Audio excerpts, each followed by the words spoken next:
नाज़रीन, एक बादशाह था जिसकी 7 बेटियां थी। एक दिन बादशाह बेहद खुश हुआ और अपनी 7 बेटियों को बुलवाया और कहने लगा, मैं तुम सबसे एक सवाल करूंगा। अगर मुझे तुम्हारा जवाब अच्छा लगा तो तुम्हें तुम्हारी पसंद का इनाम दिया जाएगा।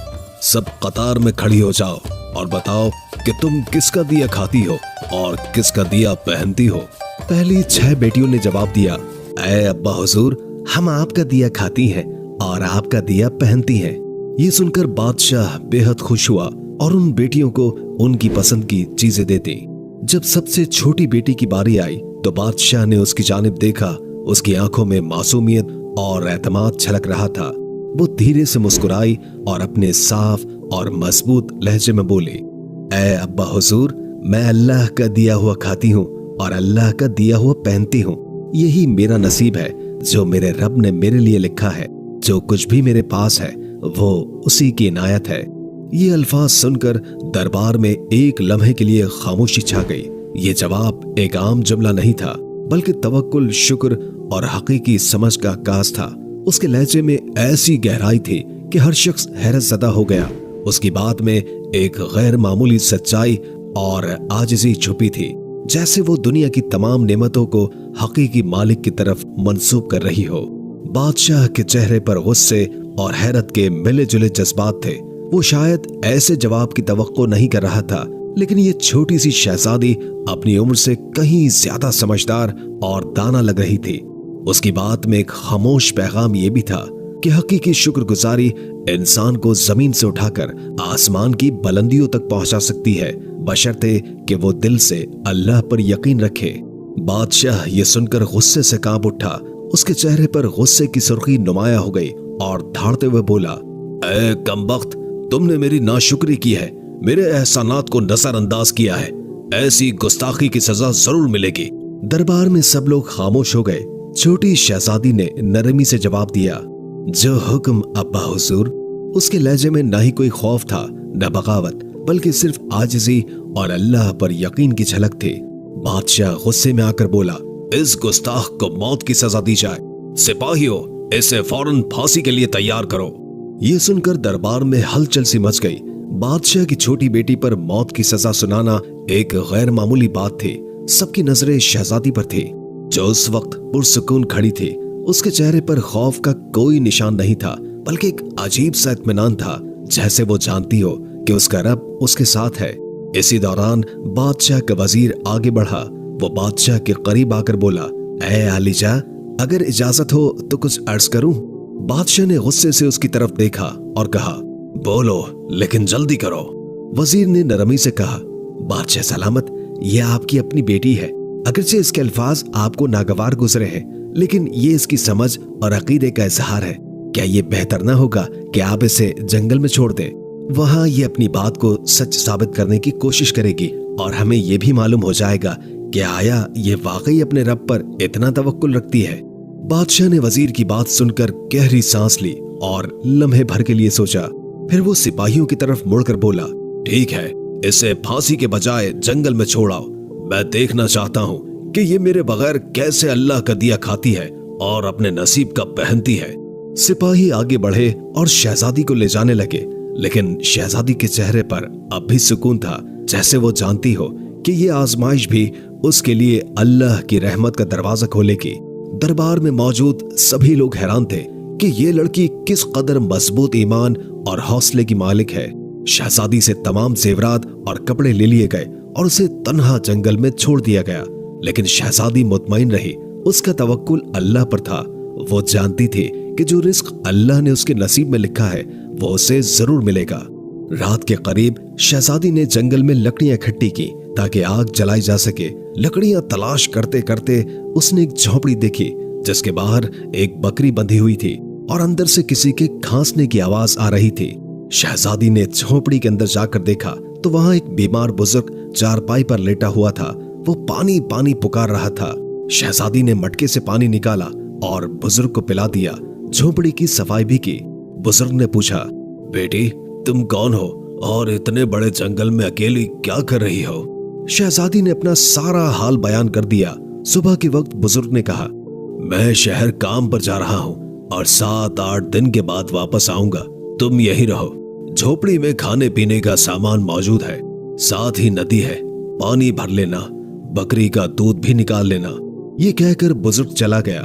जब रात होती तो शहजादी बकरी का दूध निकालकर आधा अपने लिए रख लेती है और आधा दूध एक बर्तन में डालकर झोपड़ी के बाहर रख देती है। उसका ख्याल होता है कि अगर कोई जानवर या परिंदा भूखा प्यासा होगा तो वो दूध पी लेगा, फिर वो इत्मीनान के साथ सो जाती है। सुबह सवेरे जब शहजादी की आंखें खुलती है तो परिंदों की चहचहाट और ठंडी हवा के झोंके उसे जगा देते हैं। वो धीरे से उठती है और झोपड़ी का दरवाजा खोलती है।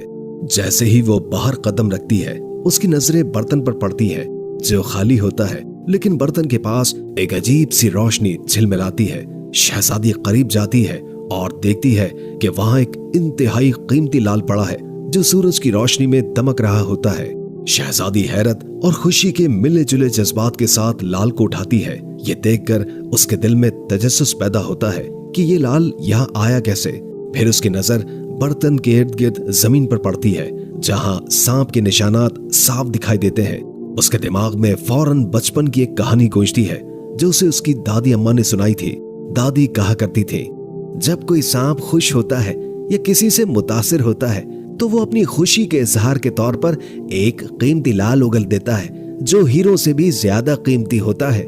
ये ख्याल आते ही शहजादी के चेहरे पर एक मुस्कुराहट आ जाती है। वो सोचती है शायद ये वही सांप था जो रात को दूध पीने आया होगा। वो भूखा और प्यासा था और दूध पीकर खुश हो गया।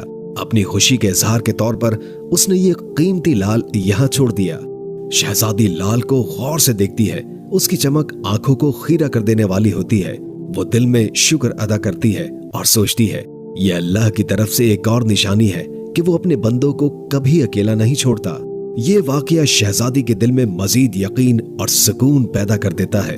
वो सोचती है कि अगर नीयत साफ हो और दिल में रहम हो तो अल्लाह अपने बंदों के लिए ऐसे रास्ते निकालता है जो इंसान की सोच से बाहर होते हैं। वो लाल को महफूज जगह पर रख देती है और दिल में अहद करती है कि आज रात फिर बर्तन में दूध रखेगी, ये देखने के लिए कि क्या ये मौजज़ा दोबारा भी होता है या नहीं। ये एहसास कि उसकी मदद के लिए कुदरत खुद हरकत में आ चुकी है शहजादी के दिल में एक नई उम्मीद और हौसला पैदा कर देता है।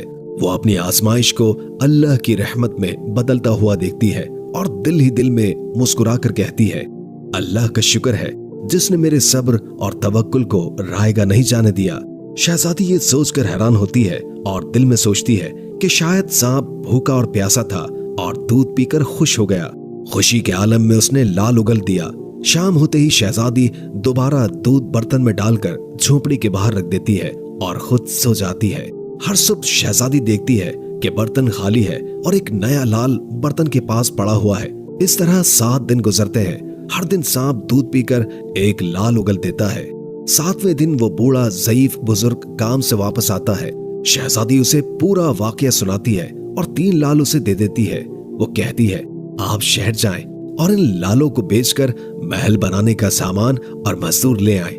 बाकी 4 लाल शहजादी एक माला की शक्ल में गले में पहन लेती है। कुछ ही महीनों में जंगल में एक शानदार महल तैयार हो जाता है। महल में हर किस्म की सहूलत, नौकर चाकर और दुनिया की तमाम नेमतें मौजूद होती हैं। शहजादी एक लकड़ी की फैक्ट्री भी बनाती है जहां गरीब मजदूर काम करके अपनी रोजी रोटी कमाते हैं। जंगल का यह इलाका आहिस्ता आहिस्ता एक शहर की शक्ल इख्तियार कर लेता है और दूर दूर तक उसकी शोहरत फैल जाती है। शहजादी के वालिद बादशाह तक भी ये बात पहुंच जाती है। बादशाह ये सोचता है कि देखो तो सही, ये कौन सी शहजादी है जिसने इतने कम वक्त में ये सब कुछ कर लिया। बादशाह अपने सिपाहियों के जरिए शहजादी को पैगाम भेजता है कि फुला मुल्क का बादशाह आपसे मिलना चाहता है। शहजादी सिपाहियों को पैगाम देती है कि दावत इस शर्त पर कबूल की जाएगी कि बादशाह अपनी तमाम बेटियों के साथ हमारे महल में तशरीफ लाए। बादशाह इस शर्त को कबूल कर लेता है और एक दिन अपनी 6 बेटियों को लेकर महल में आ जाता है। शहजादी नकाब करके अपने वालिद और बहनों से मुलाकात करती है और 7 रंग के खाने पेश करती है और हर खाने के साथ उसी रंग का लिबास और जेवरात पहन कर आती है। महल की शान और शौकत और शहजादी के अंदाज को देखकर बादशाह बेहद मुतासिर होता है और आखिरकार ये कहने पर मजबूर हो जाता है, तुम मेरी बेटियों की जगह पर हो और मैं तुम्हारे इसरार पर अपनी तमाम बेटियों को लेकर आया हूँ। फिर हमसे ये पर्दा किस बात का? शहजादी कहती है, ठीक है, मैं तैयार होकर आती हूँ। इस पर उसकी दूसरी बहनें आपस में बात करने लगती हैं कि इतने महंगे कपड़े पहने हुए हैं, इतने जेवरात पहने हुए हैं और कितना तैयार होकर आएगी। इतने में बादशाह देखता है कि एक सादा कपड़ों में एक लड़की आ रही है। बादशाह गौर करते हैं तो उन्हें पता चलता है कि ये तो उनकी अपनी ही बेटी है। वो हैरान होकर सोचते हैं, मैं तो समझ रहा था कि जंगल के जानवर इसे खा गए होंगे। जब मुझे इसकी फिक्र हुई थी तो मैंने सिपाहियों को जंगल में भेजा था, लेकिन उन्होंने कहा था कि वहां शहजादी का कोई अता पता नहीं है। फिर ये यहाँ कैसे? बादशाह अपनी बेटी से मिलकर बेहद खुश होते हैं। वो हैरत और मसरत के आलम में कहते हैं, बेटी, तुम कितनी खुशकिस्मत हो कि तुम्हें इतनी अजीम शहजादी के साथ रहने का मौका मिला। जाओ, उसे बुला कर लाओ, मैं तुम्हें उससे आजाद करवा दूंगा। अगर तुम्हारी आजादी के बदले वो मुझसे मेरी सल्तनत भी मांगे तो मैं उसे देने के लिए तैयार हूँ। ये सुनकर शहजादी ने एक लम्हे के लिए अपनी आंखें झुका ली। उसके चेहरे पर एक अजीब सी मुस्कुराहट फैल गई, गोया कोई छुपी हुई हकीकत सामने आने वाली हो। बादशाह और दीगर बहनें हैरानी से उसकी तरफ देखने लगी।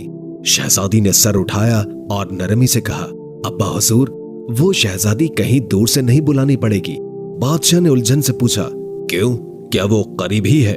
शहजादी ने मुस्कुराते हुए नकाब हटाया और कहा, क्योंकि वो शहजादी मैं खुद हूँ। ये सुनकर बादशाह की आंखें हैरत से फैल गई और दरबार में एक सनसनी सी दौड़ गई। हर कोई सख्ते में आ गया। बादशाह ने कदम बढ़ाए और हैरत के साथ बोले, ये कैसे मुमकिन है? तुम तो जंगल में अकेली थी। ये महल, ये शान और शौकत, ये सब कुछ तुमने कैसे हासिल कर लिया? शहजादी ने पूरा एतमाद लहजे में कहा, याद है अब्बा हुजूर, मैंने कहा था कि मैं अल्लाह का दिया हुआ खाती हूँ और अपनी किस्मत का पहनती हूँ। ये सब अल्लाह की इनायत है। आपने मुझे आजमाइश में डाला, लेकिन मेरे रब ने मुझे कामयाबी से नवाजा। ये महल, ये दौलत, ये सब मेरे रब का इनाम है। बादशाह ने गहरी सांस ली। उसकी आंखों में शर्मिंदगी और फख्र के मिले जुले जज्बात थे। वो बोले, बेटी, तुमने आज मुझे एक सबक सिखाया है जो मैं कभी नहीं भूलूंगा।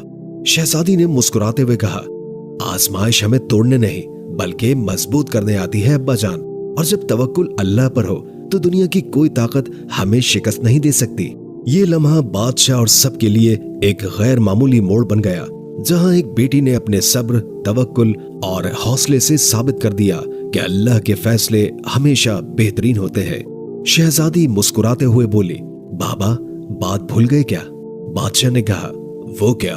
शहजादी ने कहा, मैंने आपसे कहा था कि मैं अल्लाह का दिया हुआ खाती हूँ और अपनी किस्मत का पहनती हूँ। देखिए, मैं अल्लाह का दिया हुआ ही खा रही हूँ और अपनी किस्मत का ही पहन रही हूँ। ये सब मुझे मेरे अल्लाह ने अता किया है। शहजादी ने मजीद कहा, बाबा जान, अल्लाह ने मुझे कहां से कहां पहुंचा दिया है और आज मैं आपसे भी ज्यादा अमीर हूँ। ये सुनकर बाकी तमाम शहजादियां दिल में सोचने लगी, काश तब हमने भी यही कहा होता कि हम अल्लाह का दिया हुआ खाते हैं और अपनी किस्मत का पहनते हैं। इस कहानी से सबक मिलता है कि हमेशा अल्लाह ताला जिस हाल में भी रखे उस पर खुश रहना चाहिए। जो इंसान अल्लाह पर तवक्कुल रखता है, अल्लाह उसे कभी तन्हा नहीं छोड़ता।